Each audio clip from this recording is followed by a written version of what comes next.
प्रातः क्लास चल रहा था।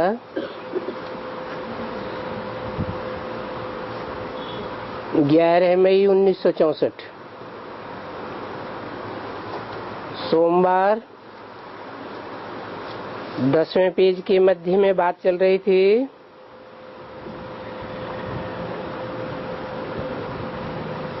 तुम गाते रहते हो और संग तोड़ एक संग जोड़। अभी तुम कहेंगे करम बंधन है तो फिर वो तोड़ो ना। देखो शुरुआत में सिंध में तोड़ करके दिखाया ना,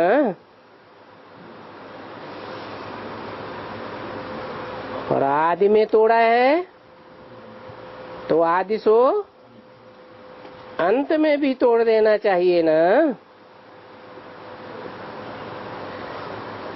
फट से एकदम कर्म बंधन तोड़ दें। ये हमारे मित्र संबंधी हमको मुरली नहीं सुनने देते हैं, हमको मारते हैं, इसलिए हम भाग आए।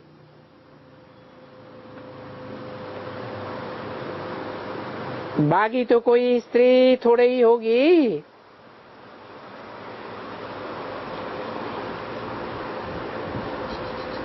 आत्मा बागी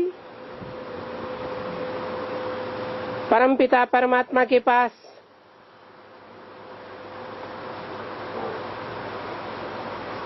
ऐसी आत्म की स्थिति बने तो फिर बाल बच्चे सब बाहर के भाग करके वहां चले आए। तो देखो ये बहादुरी है ना। तो ये जो कर्म बंधन है वो कच्चे हैं। तुमको दिखलाऊंगा कि बड़े बड़े घर की भी कोई निकली थी और ऐसी कोई विरले निकलती हैं। ऐसे भी नहीं है। कोई ऐसी निकलेगी जो पदमपति घराने की होगी। वो भी पति को एकदम कहेगी तुम मुझे नहीं छोड़ते हो, परंतु मुझे तो जाना ही है।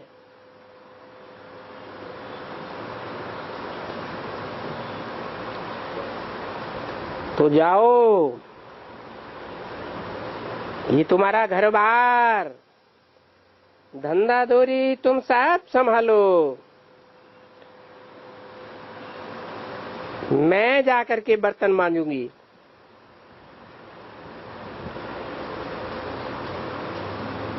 मेरे पास बहुत से साहूकारों की होती हैं जो कहती हैं बाबा मुझे बहुत तंग करता है, ये करता है वो करता है। मैं बोला याद रख लेना तुम वहां बहुत सुख में हो। अगर तुम यहाँ आवेंगी तो बर्तन मलवाऊंगा, झाड़ू लगवाऊंगा।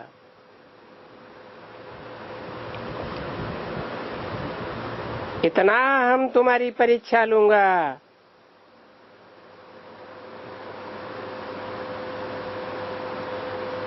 और आगे भी तो परीक्षा दी थी ना।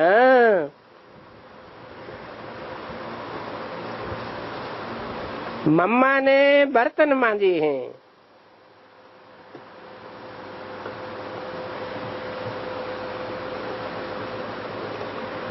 और मम्मा ने कपड़ों पर इस्त्री की है।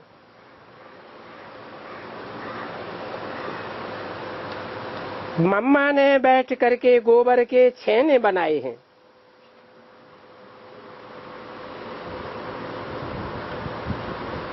कौन सी मम्मा ने? ओम राधे। मम्मा की बात बताई।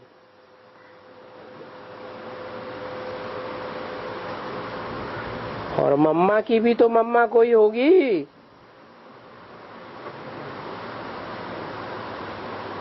उसे भी आत्माभिमानी बन करके आना पड़े।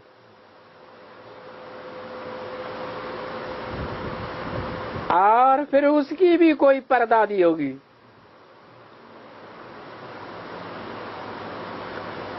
मम्मा की भी मम्मा और उसकी भी अम्मा परदादी।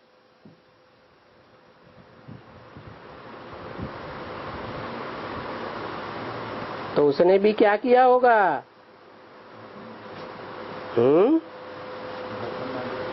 उसने भी बर्तन मांजे होंगे, झाड़ू लगाया होगा, पोछा लगाया होगा।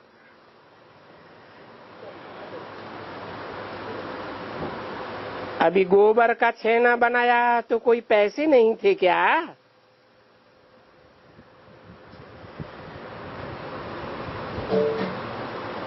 कराची में तो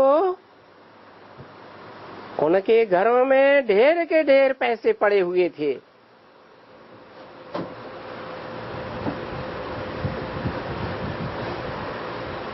दस 12 लाख तिजोरी में पड़े रहते थे।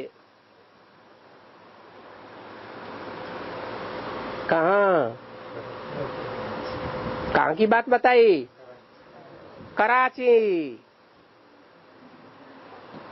आज में तो सब हद का था। क्या नाम दिया? कराची। अभी तो ऐसे बड़े बड़े घरानों की आवेंगी कि उनकी चीं कराए देंगी। तो बेहद में नाम क्या पड़ेगा? है कराची।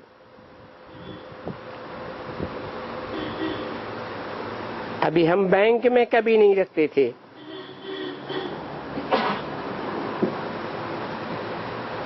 तो भी फिर ऐसे बच्चे कि बासन मांजा, फलाना किया।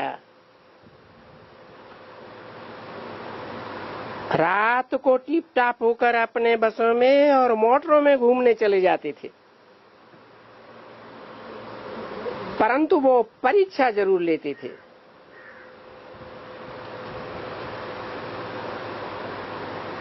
ये बाप का काम था ना। ये बाप परीक्षा लेते थे। अरे भाई तुम भी करो,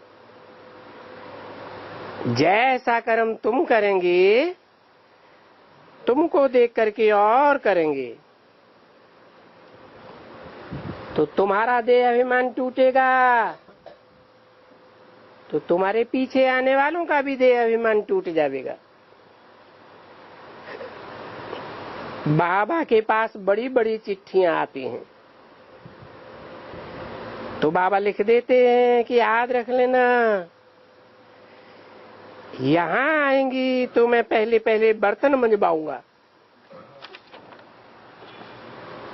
कंडे पथवाऊंगा, झाड़ू लगवाऊंगा।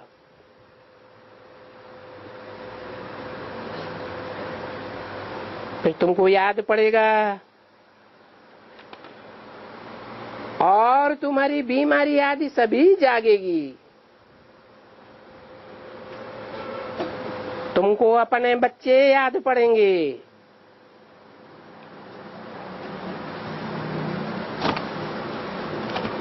और पति तो बड़े जोर से याद पड़ेगा। कब? जब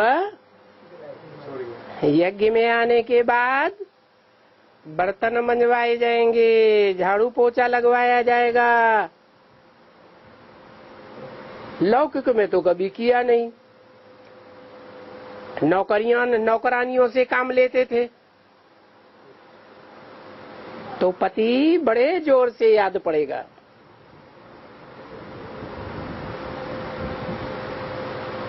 तो ये खबरदार रहना और पीछे वहां रोना नहीं।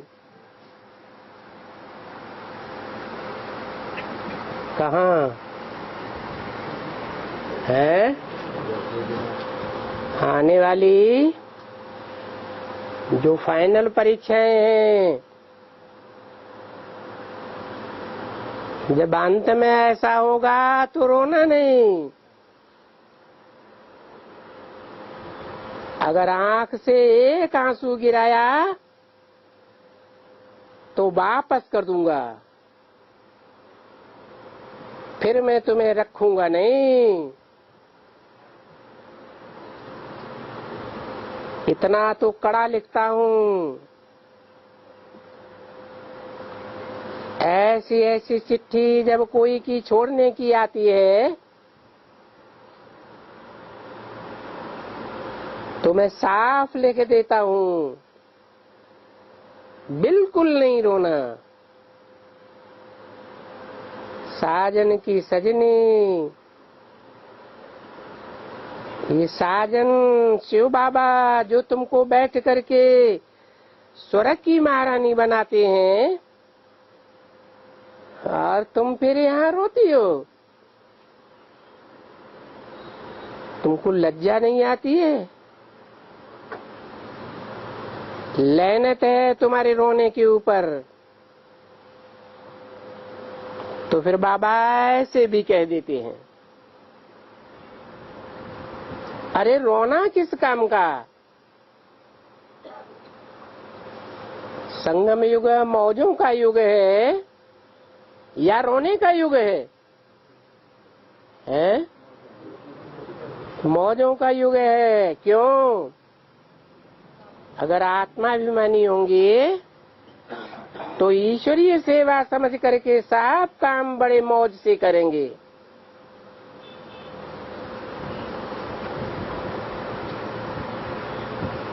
तो रोना किस काम का? और दुनिया में रोती कौन है? विधवाएं रोती हैं या अहवातियां रोती हैं? है? विधवाएं माना विडो विडो रोती है ना। अभी तुम बनी हो बेहद के साजन की सजनी, वो तुमको श्रृंगार करा करके महारानी बनाते हैं और फिर तुम ये रोना रो करके दिखाती हो। देवताएं भले रो सकते हैं, लक्ष्मी नारायण रो सकते हैं, तुम नहीं रो सकती हो। क्योंकि अभी तुम सजनी बनी हो एक साजन की। वो देवताएं कोई साजन की सजनियां थोड़े ही बनती हैं। अच्छा, आज देरी हो गई है?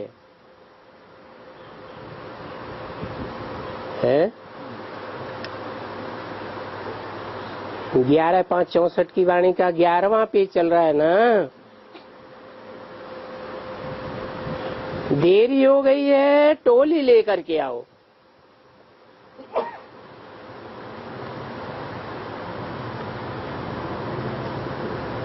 बूढ़ियां बूढ़ियां बेचारी इन बातों को उठाए नहीं सकेंगी। तो बोलते हैं, अच्छी सजनी रोती क्यों है? मैं इनका साजन मर गया हूं क्या? इनका और तो कोई दुनिया में नहीं है ना। सिर्फ एक ही साजन है, मात पिता भी है, भ्राता भाई, सब कुछ एक ही है। फिर ये मुट्ठी रोती क्यों है? क्या इनके माता पिता, दादा, पति ये सब मर गए? कोई परवरिश करने वाला नहीं रहा क्या? क्या कारण है इनकी रोने का? क्या कारण है?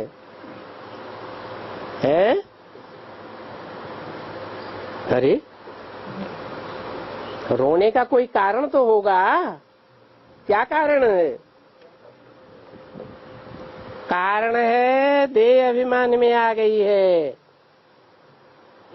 भूल गई है। अरे स्त्री पति को थोड़ी ही भूलती है। स्त्री कभी पति को भूलेगी क्या? कभी नहीं भूलेगी। तो ये सजनिया साजन को क्यों भूलती हैं? क्या माया इतनी बड़ी जबरदस्त है? आसमान में जाते हो और फिर ऐसे गिरेंगे तो फिर एकदम पुर्जा पुर्जा गया काम से एकदम।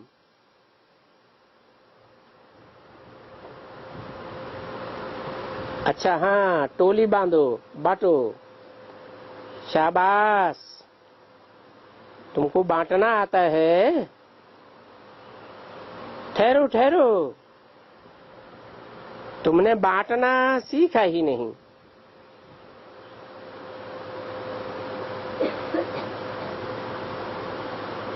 इसलिए बोला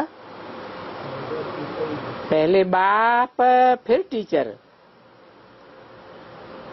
नहीं तो सर्वव्यापी के ज्ञान से क्या होता है? अगर भगत हैं,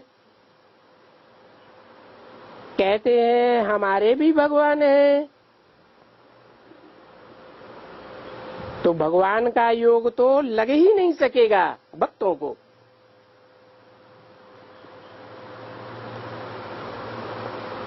है? क्यों नहीं लग सकेगा? है? अरे योग किसके साथ लगता है? योग माना याद। याद किसकी आती है?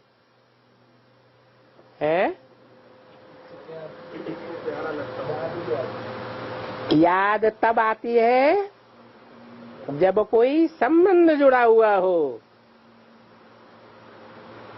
चाहे माँ बेटे का संबंध हो, साजन सजनी का संबंध हो, भाई बहन का संबंध हो। तो बोला भक्तों का योग किसके साथ है? कहेंगे भगवान के साथ। तो क्या भक्त जान करके पहचान करके भगवान को याद करते हैं? हैं? जब जानते ही नहीं, पहचानते ही नहीं, तो संबंध कैसे जोड़ेंगे? संबंध तो प्रैक्टिकल में होता है ना। है? संबंध ही नहीं जुड़ा हुआ है। संबंध साकार का साकार से जोड़ा जाता है ना, कि साकार और निराकार का संबंध होता है। निराकार को तो इंद्रियां ही नहीं होती हैं। संबंध तब कहा जाता है जब सम माने समान, बंधन माना बंधन, समान बंधन में हो। सम माने संपूर्ण, बंध माने बंधन, संपूर्ण बंधन हो। किसके साथ है? कोई तो संबंध होना चाहिए। और भक्तों का संबंध होता है,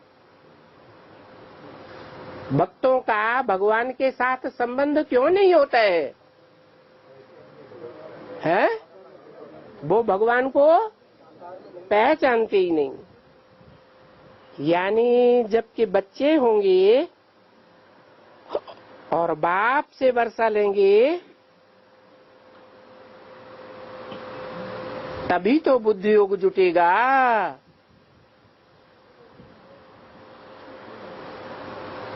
बाप का बच्चा ही नहीं बना हुआ है, बाप को पहचाना ही नहीं है और बाप की प्रॉपर्टी के ऊपर विश्वास ही नहीं है कि बेहद का बाप है और बेहद के बाप की बेहद की सुख शांति की प्रारब्ध है, बेहद का वर्षा है। एक जन्म का है, अनेक जन्मों का वर्षा है, आधा कल्प का तो पक्का वर्षा है। तो बच्चे जन्म लेकर के बाप से योग लगाएंगे। भक्त जन्म लेते हैं क्या? बाप से जन्म लेते हैं? नहीं। जो बच्चे होंगे बाप के, उनके दिल में बाबा बाबा आएगा और कहेगा मेरा बाबा, तब तो वर्षा मिलेगा। मेरेपन का बुद्धि में बैठना चाहिए ना। ये तो बाप है और हम बच्चे हैं, हम सब ब्रदर्स हैं और वो बाप है? हम सब क्या है? ब्रदर्स। ब्रदर्स एंड सिस्टर्स नहीं है? अरे भाई बहन नहीं है? तो बहनों को वर्षा मिलता है क्या बाप से? बाप से बच्चों को वर्षा मिलता है या बच्चियों को भी मिलता है? बच्चों को मिलता है। तो हम क्या हैं? हम बाप के रुद्रमाला के बच्चे। हमारे जन्म जन्मांतर के संस्कार स्त्रीत्व के संस्कार नहीं है, आधीनता के संस्कार नहीं है, कई के संस्कार हैं? स्वतंत्र राजा के संस्कार हैं। राजा कैसा होता है? परतंत्र होता है? परतंत्र को राजा कहेंगे?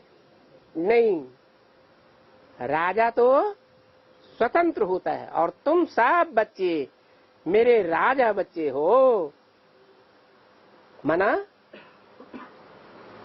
स्वतंत्र विचारों वाले हो।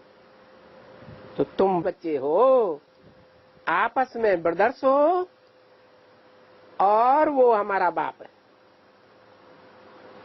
अच्छा, बेसिक में जाकर के ब्रह्मा कुमारियों से पूछो, वो क्या कहेंगी? उनका बाप है? अरे कोई बाप है या नहीं है? कहेंगे वो तो 69 में शरीर छोड़ गया ब्रह्मा बाप। फिर वर्षा किससे लेंगी? और ब्रह्मा माने बड़ी माँ, उससे वर्षा मिलता है क्या? तो वो तो जानते ही नहीं है कि बाप कौन है। जानते हैं? विकेश जानते हैं कि हमारा बाप कौन है? नहीं जानते हैं। तो सुख शांति का वर्षा उनको इस जन्म में मिलेगा क्या? मिलेगा? नहीं मिल सकता। हाँ, ब्रह्मा की कोई बच्चियां होंगी, जो बच्चियां चंद्रवंशी होंगी, चंद्रमा की औलाद, ज्ञान चंद्रमा ब्रह्मा। और अपन को सूर्यवंश में कन्वर्ट कर देंगी, सूर्यवंश में समर्पित हो जावेंगी। तो बच्चियां भी क्या बन जावेंगी? चंद्रवंशी से सूर्यवंशी बन जावेंगी। लेकिन सूर्यवंशी बनने के बावजूद भी उनको राजाई का वर्षा मिलेगा क्या, या रानी बनेंगी? हैं? रानी बनेंगी।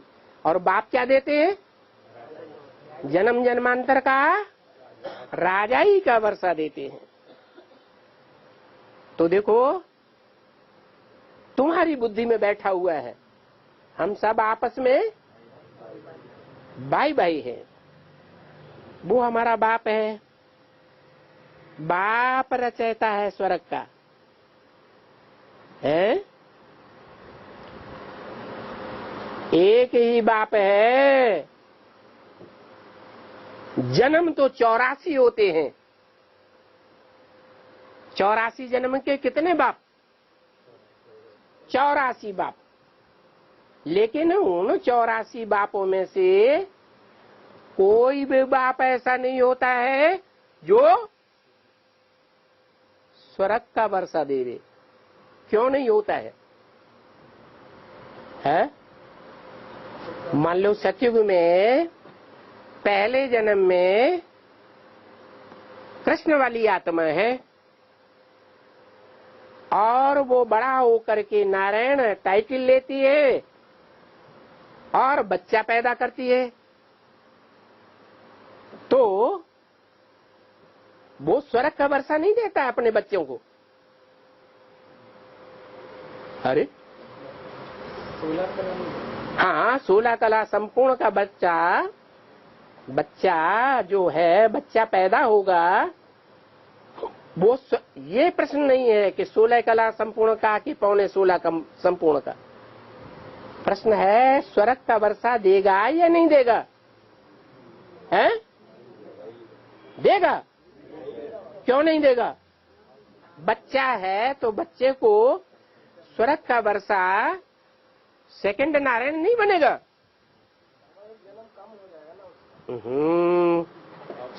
प्रश्न स्वर्ग का वर्षा लेने का है, जन्म कम होने ज्यादा होने का नहीं है।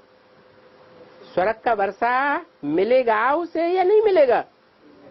है? है? संपूर्ण स्वर्ग का नहीं। ये अभी ये नहीं कहा कि संपूर्ण या अधूरा, बात ये बताई कि स्वर्ग का वर्षा मिलेगा या नहीं मिलेगा। स्वर्ग का वर्षा मिलेगा, लेकिन अपने बाप से मिलता है या संगम युग में उसने वर्षा लिया था? है? संगम युग में जो वर्षा लिया था। हाँ, सतयुग में जितने भी नारायण टाइटलधारी होंगे वो अपने बाप से स्वर्ग का वर्षा नहीं लेंगे। उन्होंने वर्षा कहाँ से लिया? संगम युग में बेहद के बाप से लिया। मना 84 जन्मों में, चाहे वो स्वर्ग के जन्म हो और चाहे नरक के जन्म हो, एक भी ऐसा बाप नहीं है, महान से महान धर्म पिताएं क्यों न हुए हों, जैसे क्राइस्ट है 200 करोड़ मनुष्यों का बाप। 200 करोड़ मनुष्य उसे अपना धर्म पिता मानते हैं, लेकिन वो भी स्वर्ग का वर्षा नहीं देता है।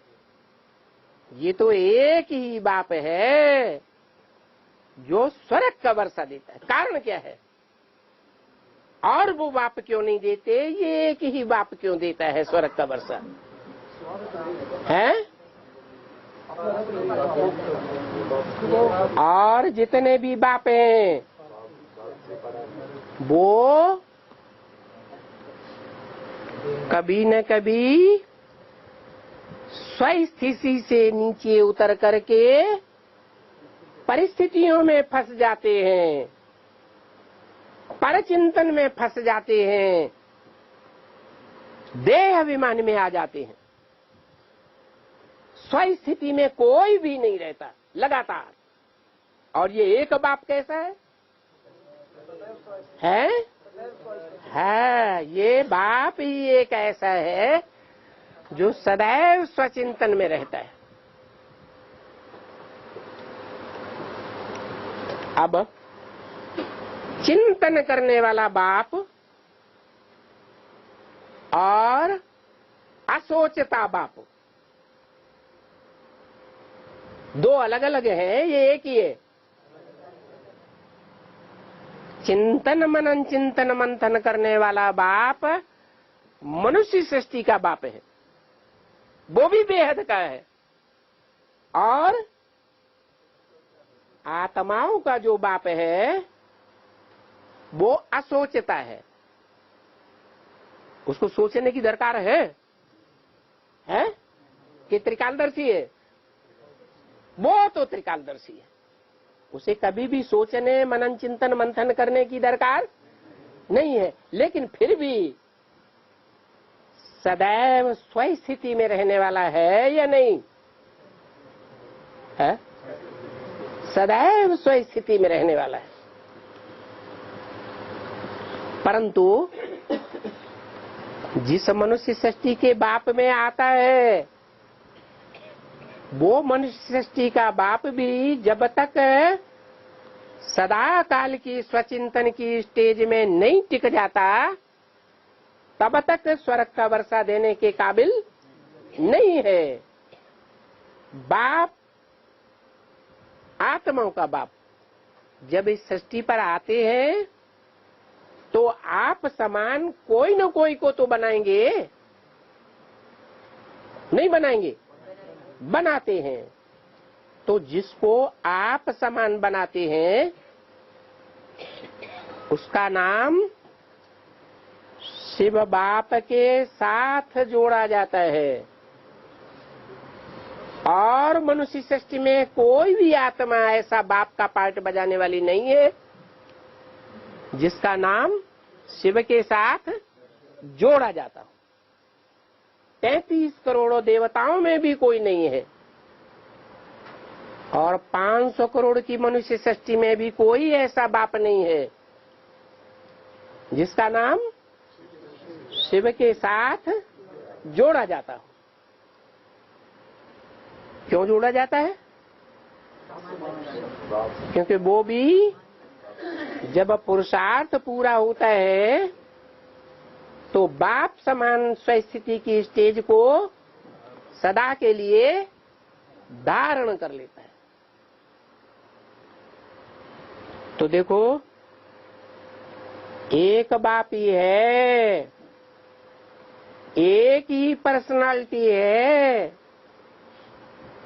एक ही व्यक्तित्व है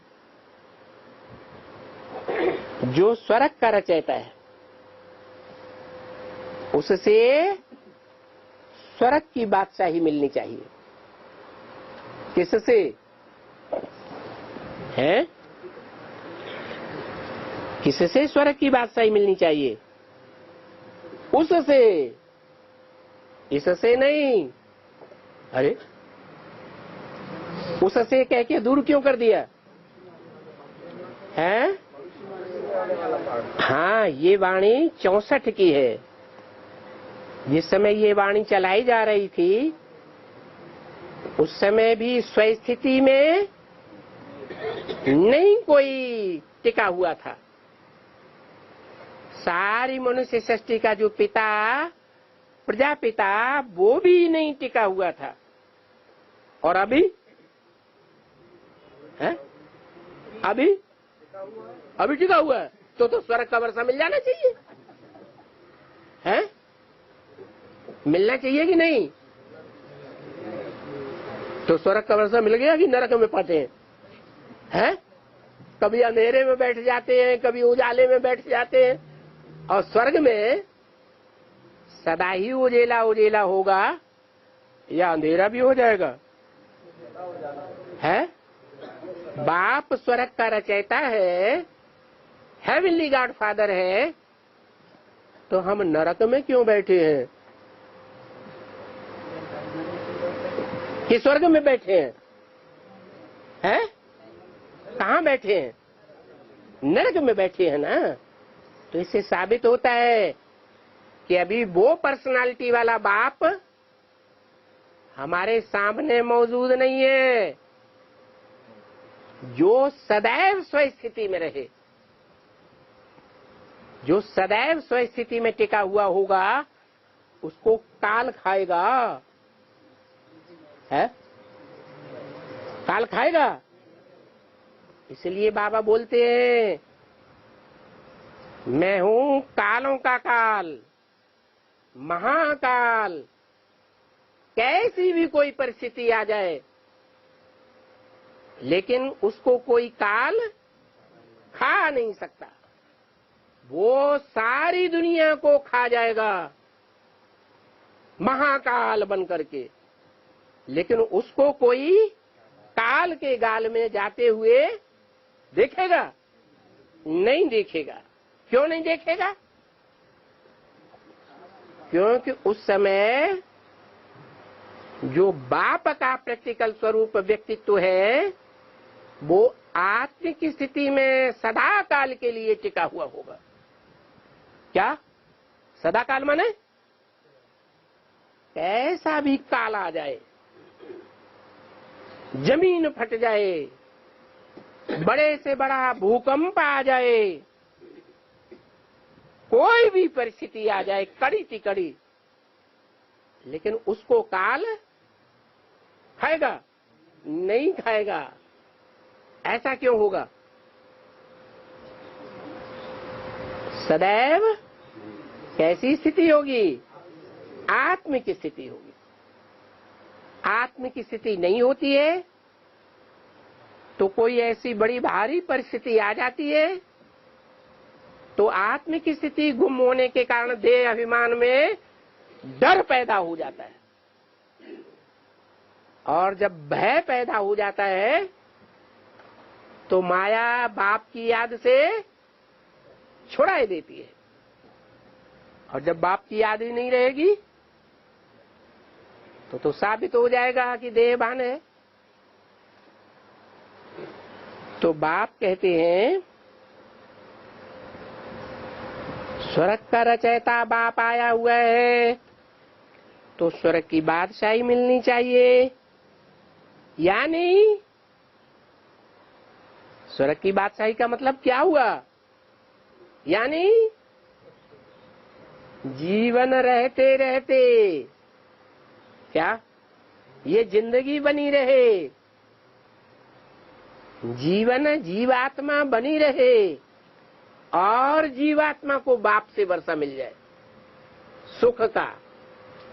कोई भी प्रकार का दुख कैसी भी परिस्थिति में अनुभव में ना आवे, सदा मौज में रहे, तो उसको कहेंगे जीवन मुक्ति। ऐसी जीवन मुक्ति का निश्चय तुम बच्चों को है या उन ब्राह्मणों को है? वो क्या समझते हैं?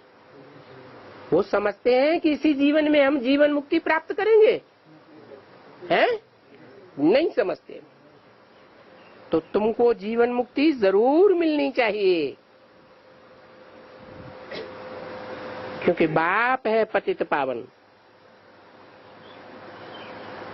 देखो अभी तो सारी दुनिया पतित है, हैं? और दुनिया में हम भी हैं या नहीं है? हैं? तो हम भी क्या हुए? हम भी पतित। सतयुगी दुनिया होती है पावन। सतयुग में कोई भी पतित नहीं हो सकता। तो वो सतयुग कहाँ आवेगा? जब कृष्ण बच्चा जन्म लेगा तब ही आवेगा या उससे भी पहले?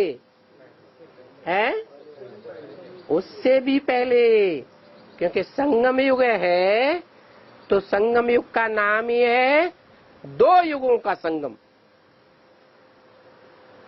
कलयुग का और सतयुग का संगम। तो संवत एक एक एक कभी तो शुरू होगा संगम में, वो संगम में शुरू होगा संवत एक एक एक, या जब कृष्ण बच्चा पैदा होगा तब होगा, है अभी होगा, संगम में ही होगा, जहां कोई भी पतित नहीं होगा। उस दुनिया में जिनको स्वर्ग का वर्षा मिला होगा, जो जीवन मुक्ति का इसी जन्म में इसी शरीर से अनुभव करेंगे, तो ये सिर्फ बाप की ही महिमा है। क्या क्या महिमा? कि जो देहधारी बाप होते हैं वो धन का वर्षा देंगे, मिल्कियत का वर्षा देंगे, मल्टी मिलियनर बना देंगे, लेकिन सदा सुख शांति का वर्षा कोई नहीं दे सकते। और ये बेहद का बाप है जो तुमको इसी जन्म में इसी शरीर से ये स्वर्ग की बादशाही का, जीवन मुक्ति का, अर्थात जीवन में रहते रहते दुख अनुभव न हो, सिर्फ सुख ही अनुभव हो, ऐसा वर्षा देता है। ये एक बाप की महिमा है। इसी जीवन में जीवन मुक्ति दे देना। बाप की बहुतों ने ग्लानि की है। क्या उसे एक बाप की ग्लानि कितनों ने की है? थोड़ों ने क्या ग्लानि की है? यह दुनिया में बहुतों ने ग्लानि की है। क्या ग्लानि की है? कि बाप सर्वव्यापी, माने सब स्वर्ग का वर्षा देने वाले हैं। जब सर्वव्यापी बाप है तो सारे ही स्वर्ग का वर्षा देने वाले हैं। क्या कि खुद ही दुखी हुए पड़े हैं? जो खुद ही दुखी हुए पड़े हो वो दूसरों को स्वर्ग का वर्षा कैसे दे सकते हैं? तुमको अभी बाप की महिमा करनी चाहिए। बाप खुद आकर के कहते हैं कि तुमने हमारी बहुत ग्लानि की है।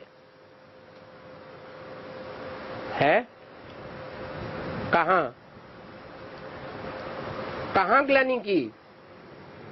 कब ग्लानि की? अरे तुमने, दुनिया वालों की तो बात छोड़ दो, इन्होंने ब्रह्मा की बात छोड़ दो, इन्हें ब्रह्मा को जो फॉलो करते हैं उन्हें बीके की बात छोड़ दो, लेकिन बहुत ग्लानि किसने की है? तुमने। किसको कहा जाता है तुमने? जो सन्मुख बैठने वाले हैं उनके लिए बोला, तुमने बहुत ग्लानि की है। कब? कलयुग द्वापर में। उसकी शूटिंग कब होती है? उसकी शूटिंग कभी होती है या नहीं होती है? रिहर्सल होती है। कब? अभी संगम में। अभी ऐसी ग्लानि की है? अभी तो नहीं की है। अभी तक तो ऐसी ग्लानि, बहुत ग्लानि तुमने नहीं की है। फिर कब करेंगे? आगे करेंगे। क्यों? आगे तो ज्ञान लेते लेते और मजबूत हो जाएंगे या कच्चे पड़ जाएंगे? क्या होगा? कच्चे पड़ जाएंगे, पक्के हो जाएंगे। अरे पढ़ाई पढ़ते पढ़ते पक्के हो जाएंगे या कच्चे हो जाएंगे? पढ़ाई पढ़ते पढ़ते पक्के हो जाएंगे ग्लानि करने में, हैं? बाबा कहते तुम महिमा करो और वो तुम जवाब देते कि हम पढ़ाई पढ़ते पढ़ते ग्लानि करने में पक्के हो जाएंगे। ऐसा जवाब देना चाहिए, है? किस बात में पक्के हो जाएंगे? महिमा करने में पक्के हो जाएंगे। फिर माया की फाइनल परीक्षा आने वाली है, उस समय की बात है जब दुनिया में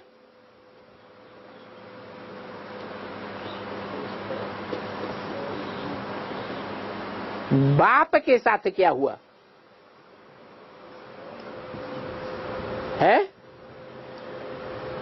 दुनिया ने बाप की ग्लानि की या नहीं की? अखबारों में, टीवी में, रेडियो में, इंटरनेट में बाप की ग्लानि हुई या नहीं हुई है? हुई। तो जब ऐसी बाप की ग्लानि होती है तो दुनिया वाले बाप को एक ठिकाने टिकने देते हैं, हैं? टिकने देते हैं? टिकने दिया है? नहीं टिकने दिया। अभी टिकने दे रहे हैं, है? अरे अरे नहीं टिकने दे रहे। अरे अभी यहाँ कैसे कहेंगे नहीं टिकने दे रहे हैं?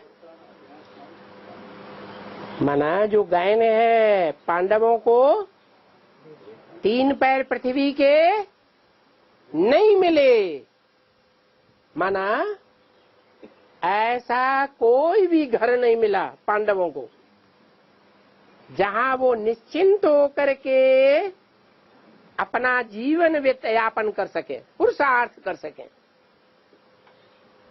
ऐसी स्थिति अभी बच्चों की नहीं आई है क्या? ऐसी स्थिति पहले बाप की आती है कि बच्चों की आती है? पहले बाप की आती है ताकि बच्चे समझ सकें। क्या समझ सकें कि जो बाप के जीवन में घटित होता है ब्राह्मणों की दुनिया में, वो सब नंबरवार हमारे लिए भी घटित होने वाला है। क्या? जैसे बाप की परीक्षा माया लेती है, ऐसे हम बच्चों की भी माया भयंकर परीक्षा लेगी। ऐसी परीक्षा लेगी जो घर वाले, मोहल्ले वाले, गांव वाले, जिले वाले, चारों तरफ की एरिया वाले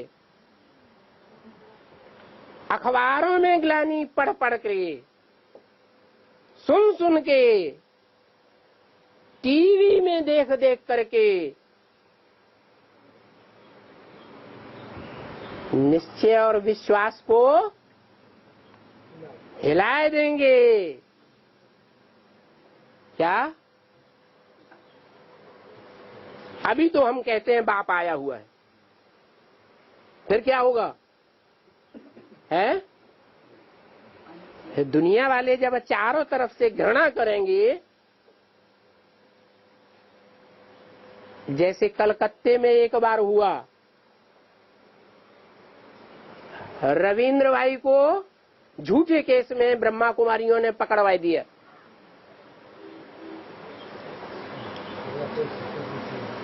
जूता कंपनी का एक मुखिया आता था, ब्रह्मा कुमार था।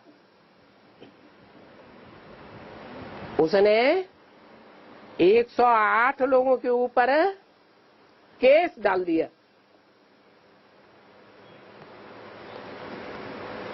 जब वो किडनैप किया गया, उनमें रविंद्र भाई भी पकड़े गए। वहां के अखबार वालों ने महीने 2 महीने तक, टीवी वालों ने, रेडियो वालों ने ऐसा शोरगुल मचाया गांव-गांव, शहर-शहर में कि जो भी ज्ञान में चलने वाले थे, जिन्होंने अपनी बच्चियां, बहनें सरेंडर की हुई थी, वो आने लगे, हमारी बच्चियां वापस करो, हम नहीं रखेंगे। और 2 महीने तक आश्रम में आना जाना ही बंद कर दिया।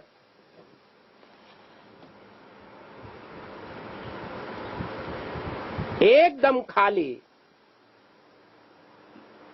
थोड़ी सी सरेंडर्ड बहनों के सिवाय। तो बताओ, ये तो छोटी सी परिस्थिति थी, और फाइनल में क्या होगा है? उस समय ऐसा तूफान बंगाल में आया कि जो गांव वाले मुखिया थे, उन्होंने ऐसा तूफान मचाया कि एडवांस में चलने वालों को घर में रहना मुश्किल हो गया। बोलने लगे इन्हें कि घर में आग लगा दो, या तो अपनी बच्चियों को वापस लाओ, नहीं तो तुम हमारे गांव में से निकल जाओ।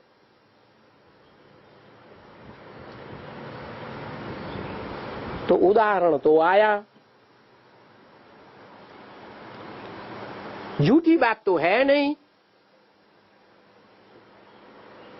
तो क्या वो सारी परीक्षाएं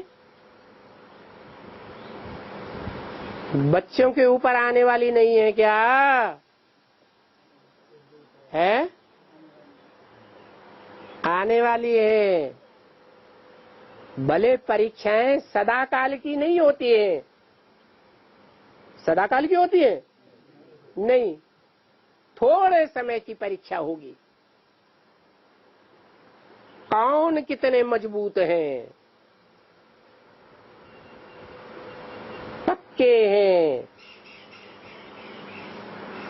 कौन कितने कच्चे हैं।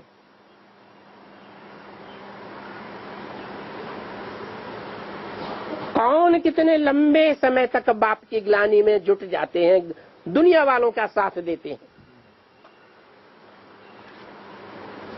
और कौन कितने महिमा में लगे रहते हैं और दुनिया वालों का मुकाबला करते हैं। माला के नंबर बनने चाहिए या नहीं बनने चाहिए? हैं? ऐसे ही बन जाएंगे? हैं? जैसे रसगुल्ला हाथ में लिया और मुंह में डाला, पुरुषार्थ हो गया, ऐसे होगा क्या? है?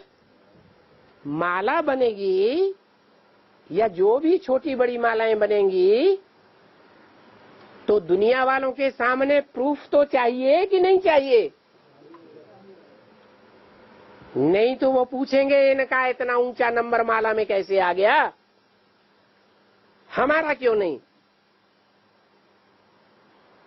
तो ये सारी स्थितियां, परिस्थितियां हर एक के जीवन में, सब ब्राह्मणों के जीवन में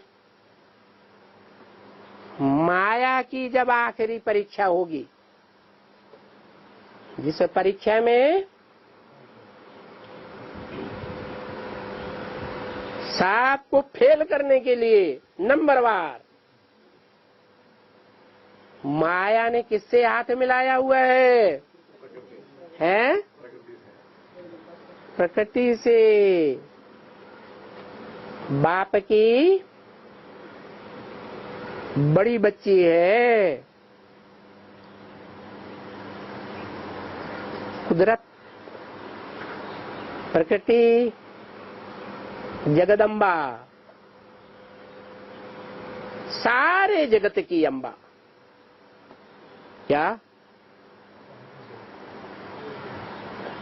ये इतने इतने बड़े बड़े महान हिस्ट्री में इब्राहिम, बुद्ध, क्राइस्ट आदि धर्म पिताएं हुए, इनकी भी अम्बा या नहीं है?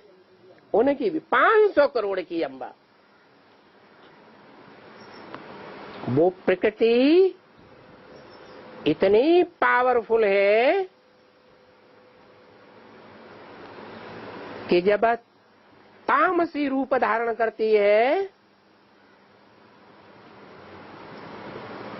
तो सारी पृथ्वी में भयंकर भयंकर भूकंप आते हैं। दुनिया की जो बड़ी बड़ी बिल्डिंगें देखने में आ रही हैं, जिनमें सैकड़ों करोड़ लोग बसे हुए हैं,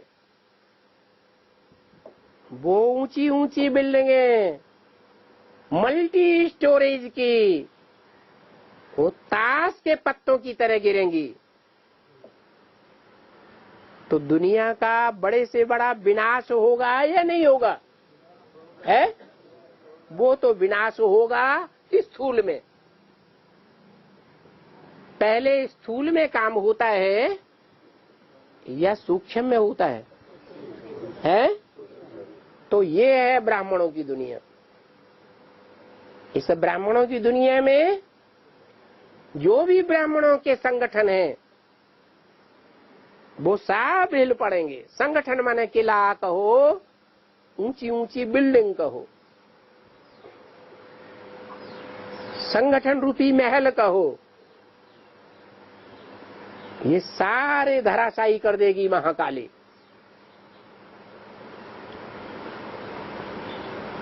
ये माया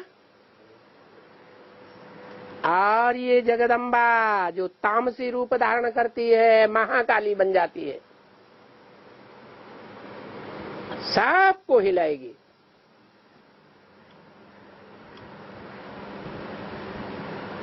फिर क्या होगा? है? सदैव परीक्षा चलती रहेगी क्या? चलती रहेगी? है? अरे परीक्षा सदा काल की होती है क्या? परीक्षा पूरी होगी कि नहीं होगी? होगी। जब परीक्षा पूरी होगी तो नंबरवार जब बाप की प्रत्यक्षता हो जाएगी तो नंबर माला के बनेंगे या नहीं बनेंगे? हैं? जैसे जैसे बाप के नजदीक आते जाएंगे वैसे वैसे नंबर बनते जाएंगे।